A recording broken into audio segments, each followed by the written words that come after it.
ലോക്സഭാ തെരഞ്ഞെടുപ്പ് അടുത്തിരിക്കെ പ്രധാനമന്ത്രി നരേന്ദ്രമോദി വീണ്ടും കേരളത്തിൽ. അടുത്ത ചൊവ്വാഴ്ചയും ബുധനാഴ്ചയുമാണ് മോദി സംസ്ഥാനത്തുണ്ടാവുക. ചൊവ്വാഴ്ച വൈകിട്ട് കൊച്ചിയിൽ മോദി റോഡ് ഷോ നടത്തും. ബുധനാഴ്ച ഗുരുവായൂരിൽ സുരേഷ് ഗോപിയുടെ മകളുടെ വിവാഹത്തിൽ പങ്കെടുക്കുന്ന പ്രധാനമന്ത്രി കൊച്ചിയിൽ പാർട്ടി നേതൃയോഗത്തിലും പങ്കെടുക്കും.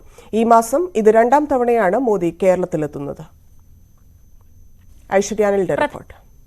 മോദി 2 ദിവസത്തെ സന്ദർശനത്തിനായി വീണ്ടും കേരളത്തിലേക്ക് എത്തുകയാണ്. അടുത്ത ചൊവ്വാഴ്ചയും ബുധനാഴ്ചയുമാണ് പ്രധാനമന്ത്രി കേരളത്തിലേക്ക് എത്തുന്നത്. ചൊവ്വാഴ്ച വൈകുന്നേരം കൊച്ചിയിലെത്തുന്ന നരേന്ദ്രമോദി അവിടെ സംഘടിപ്പിച്ചിരിക്കുന്ന റോഡ് ഷോയിൽ പങ്കെടുക്കും. തുടർന്ന് ബുധനാഴ്ച രാവിലെ ഗുരുവായൂർ ക്ഷേത്ര ദർശനം നടത്തും. അതിനുശേഷം സുരേഷ് ഗോപിയുടെ മകളുടെ വിവാഹ ചടങ്ങിലും പങ്കെടുക്കും. അതിനുശേഷം അവിടെ സംഘടിപ്പിച്ചിരിക്കുന്ന സമൂഹ വിവാഹത്തിലും പങ്കെടുക്കുമെന്നാണ് വിവരം. അതിന് പിന്നാലെ കൊച്ചിയിൽ പാർട്ടിയുടെ നേതൃയോഗമുണ്ട്. അതിൽ പ്രധാനമന്ത്രി പങ്കെടുക്കും.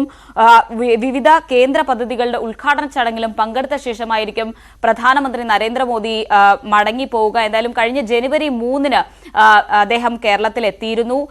അന്ന് ആയിരങ്ങളെ അഭിവാദ്യം ചെയ്തുകൊണ്ടുള്ള ഒരു റോഡ് ഷോ സംഘടിപ്പിച്ചിരുന്നു. അതിന് പിന്നാലെ സ്ത്രീശക്തി മോദിക്കൊപ്പം എന്ന പേരിൽ തൃശൂരിൽ സംഘടിപ്പിച്ച ആ വലിയ പരിപാടിയിലും അദ്ദേഹം പങ്കെടുത്തിരുന്നു. ഒരു ചെറിയ ഇടവേളയ്ക്ക് ശേഷമാണ് വീണ്ടും പ്രധാനമന്ത്രി കേരളത്തിലേക്ക് എത്തുന്നത്. പ്രത്യേകിച്ച് ലോക്സഭാ തെരഞ്ഞെടുപ്പ് അടുത്തിരിക്കെയാണ് പ്രധാനമന്ത്രി വീണ്ടും കേരളത്തിലേക്ക് എത്തുന്നത് എന്നതും ശ്രദ്ധേയമാണ്. BJP ലോക്സഭാ തെരഞ്ഞെടുപ്പിന് തയ്യാറെടുപ്പുകൾ നടത്തുന്നതിനിടെ അല്ലെങ്കിൽ അതിന് ശക്തി കൂട്ടുന്നതിന്റെ ഭാഗമായി കൂടിയാണ് വീണ്ടും പ്രധാനമന്ത്രി കേരളത്തിൽ എത്തുന്നത് എന്നുള്ള വിലയിരുത്തൽ കൂടിയുണ്ട്. എന്തായാലും പ്രധാനമന്ത്രിയെ മുൻനിർത്തിക്കൊണ്ടുള്ള ഒരു പ്രചാരണ പരിപാടി തന്നെയാണ് കേരളത്തിലും BJP ഉദ്ദേശിക്കുന്നത്. അതിന്റെ ഭാഗമായി തന്നെയാണ് ഒരു ചെറിയ ഇടവേളയ്ക്കിടെ വീണ്ടും പ്രധാനമന്ത്രി കേരളത്തിലേക്ക് എത്തുന്നത്.